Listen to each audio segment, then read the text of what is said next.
Okey,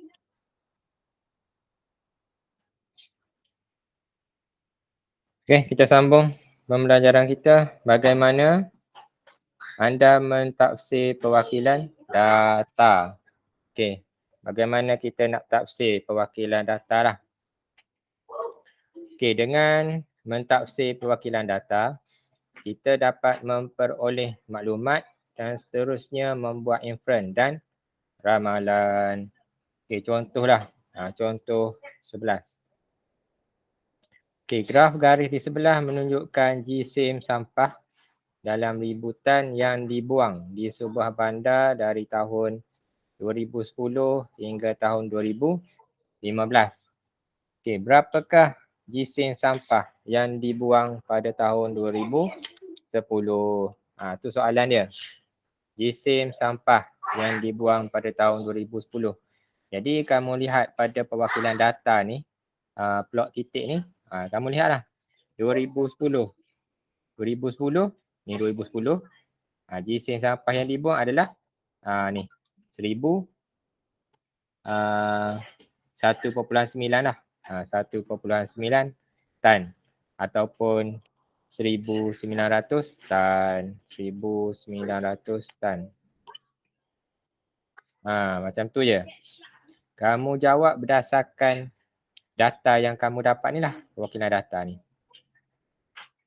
Okey, seterusnya B.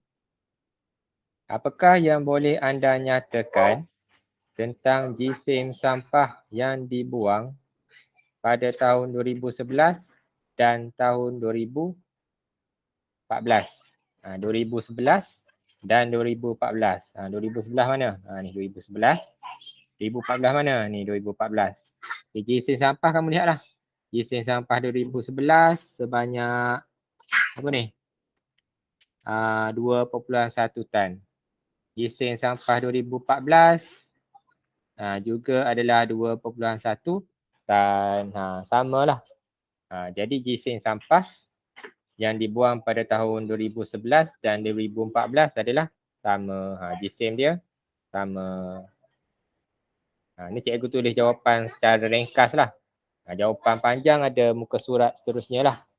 Jawapan panjang dia kata jisim sampah yang dibuang adalah sama pada tahun 2011 dan 2014.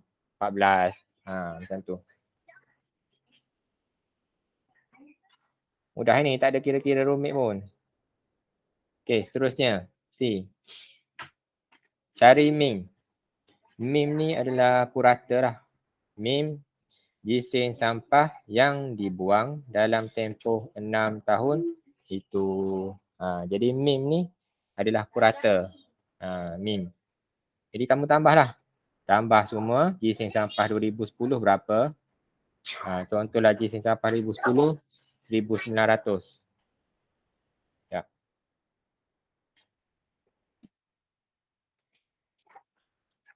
Soalan C. Jisim sampah 2010, 1900. Tambah jisim sampah 2011, 2100. 2100. Tambah jisim sampah 2012, kamu lihat ni 2 berapa ni? 2.9 ataupun 2900 tan. Jisim sampah 2013, kamu lihat berapa ni? Ni 2.6 ataupun 2600 tan. Jisim sampah 2014, dia sama dengan 2011 iaitu 2100 tan. Dan jisim sampah 2015. Jisim sampah 2015 sama dengan 1.6 ataupun 1600 tan. Nak cari min ataupun purata, kamu kena tambah semua tu jisim sampah, bahagikan dengan jumlah tahun lah. Berapa tahun ni? 1, 2, 3, 4, 5, 6. Bagi 6 lah. Jadi min dia, kira lah ni, kira. Dapatlah 2200 tan. Macam tu je. Tu untuk soalan C. Okay. Dah ni.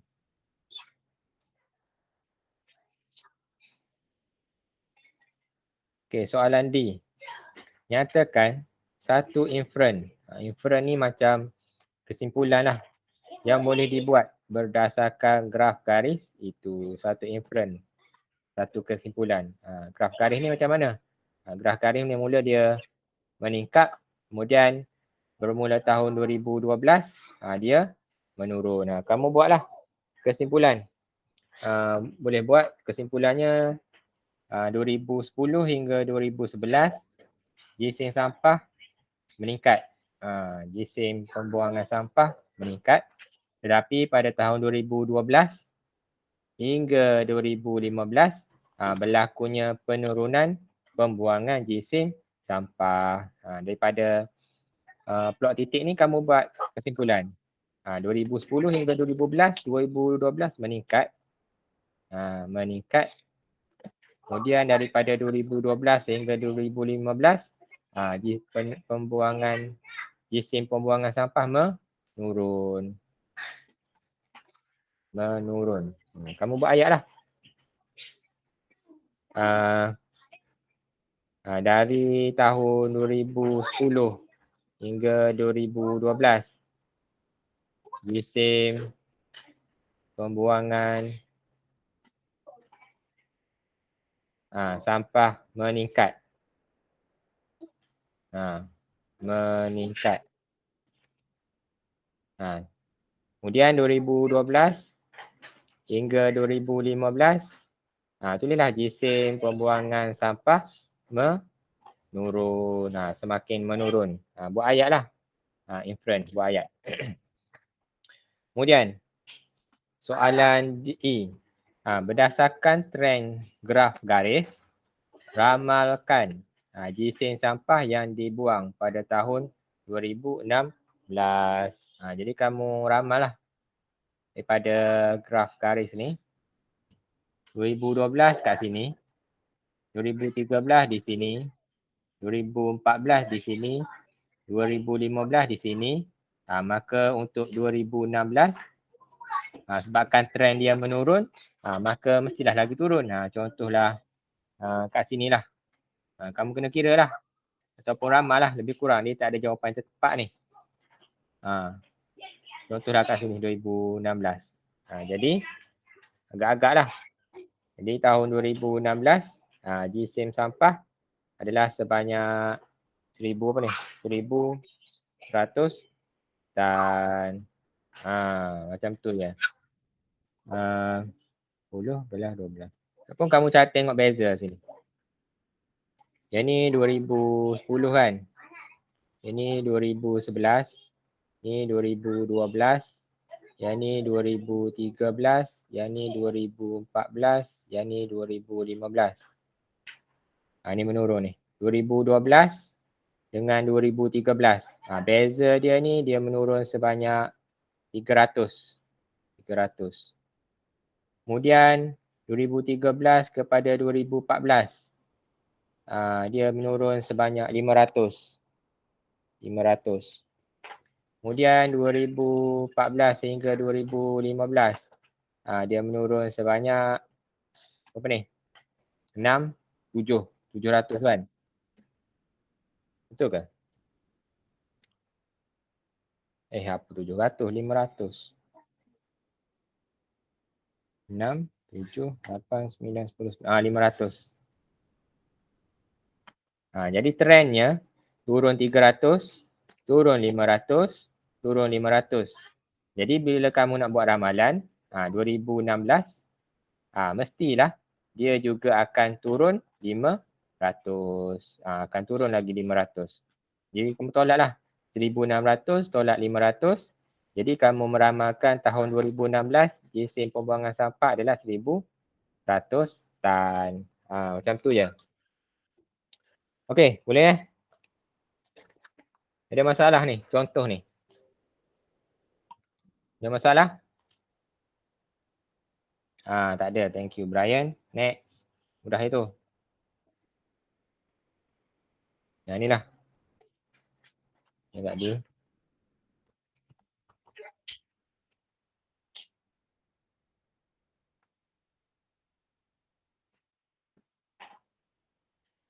Contoh 12.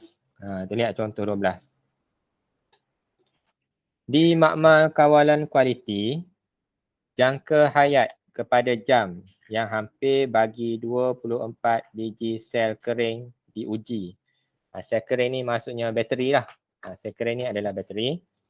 Data yang diperoleh diwakilkan dengan plot titik seperti yang ditunjukkan pada rajah di 11. Okey, nyatakan jangka hayat maksimum dan minimum bagi sel kering yang diuji. Jangka hayat maksimum, maksimum apa? Maksimum ni lah, 20 jam. Maksimum, maksimum 20 jam. Ni minimum 8 lah, 8 jam. Macam tu je. Dia tak ada berdasarkan perwakilan data tu cari jawapan lah. Kemudian soalan B. Nyatakan satu inference yang boleh dibuat. Inference ni macam kesimpulan lah. Yang boleh dibuat berdasarkan data dalam plot titik itu. Kamu lihat contoh dia. Dia kata kebanyakan sel kering mempunyai jangka hayat dari 13 jam hingga 20 jam. Kalau kamu lihat ni, majoriti sel kering 3 je berada di sini dan majoritinya berada di sini. Jadi kamu boleh buat inference ataupun kesimpulan jangka hayat bagi sel kering majoritinya ataupun kebanyakannya mempunyai jangka hayat dari 13 jam hingga 20 jam. Itulah jangka hayat kebanyakan sel kering. Buat ayat lah sikit. Kebanyakan sel kering antara 13 hingga 20 jam. Buat ayat kamu sendiri. Asalkan apa? Point dia tu sama lah. Okay, yang C. Makmal kawalan kualiti menetapkan supaya sel kering yang mempunyai jangka hayat kurang daripada 10 jam dianggap cacat dan ditolak. Cari peratusan sel kering yang ditolak. Dia nak cari peratus. Dia kata yang ada jangka hayat bawah 10 jam, kira cacat lah. Kira macam gagal lah. Tak berkualiti. Jadi cari peratus sel kering yang ditolak. 10 jam mana 10 jam? 10 jam kat sini. Jadi yang bawah 10 jam hanya ada 3 je. Jadi 3 per semua sekali ada berapa? Ada 24. 3 per 24. Kemudian kamu nak jadikan dalam peratus kan. Dia nak peratus, kamu darabkan dengan 100. Jadi tekan-tekan kalkulator, kamu akan dapat 12.5% sel kering adalah cacat dan ditolak. Macam tu je. Terusnya, soalan D. Diketahui 50% daripada sel kering mempunyai jangka hayat sekurang-kurangnya X jam. Cari nilai X. Okey, 50% daripada sel kering mempunyai jangka hayat sekurang-kurangnya X jam. Jadi 50% itu 50% daripada sel kering. Sel kering ada 24. Kamu darab lah. 50% darab 24 sama dengan 12. Maksudnya separuh daripada 24 biji ataupun 50% daripada 24 biji adalah bersamaan dengan 12 biji lah. Separuh daripada 24 adalah 12. Jadi kamu kira lah. Yang mana yang 12? Ni 3, 4, 5, 6, 7, 8, 9, 10, 11, 12. Ni. Sekurang-kurangnya S jam. cari nilai X. Jadi macam mana buat ni?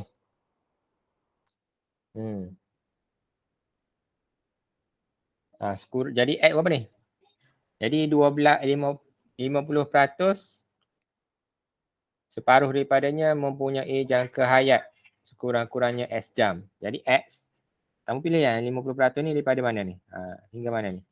Ni adalah antara 16 dengan 18 iaitu 17. Macam tu. Jadi nilai X adalah 17 jam lah. Separuh daripada sel kering tu mempunyai jangka hayat sekurang-kurangnya 17 jam. Macam tu. Okey, boleh?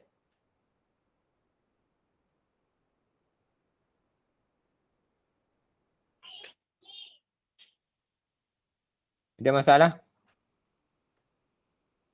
Ada masalah? Hello, hello? Tak ada. Okey, terima kasih Brian. Okey, contoh 13.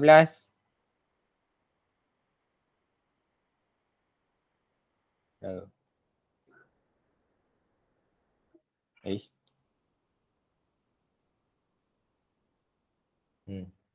Ni kamu boleh lihat sendirilah ni.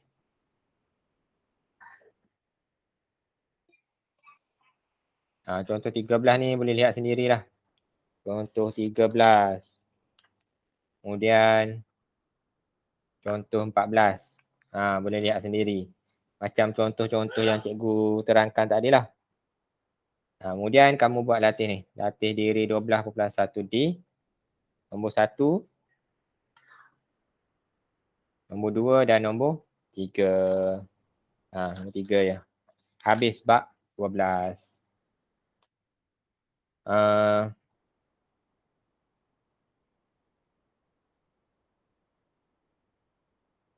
Okey. Tamatlah kelas kita. Ada 25 minit lagi nanti kamu buat siapkan kerja rumah tu. Yang cikgu tanda nanti cikgu akan post kembali kerja rumah tu dalam WhatsApp group Mac. Okey, kalau tak ada masalah kita tamatkan perjumpaan kita dengan tasbih kafarah dan surah wal as subhanakallah wa bihamdika asyhadu an la ilaha illa anta astaghfiruka wa atubu ilaik. Wala sunna insana nafyu subhanallazina amanu Okey, assalamualaikum warahmatullahi wabarakatuh. Jangan lupa isi kehadiran di ruangan chat. Sama-sama. Sama-sama. Bye-bye.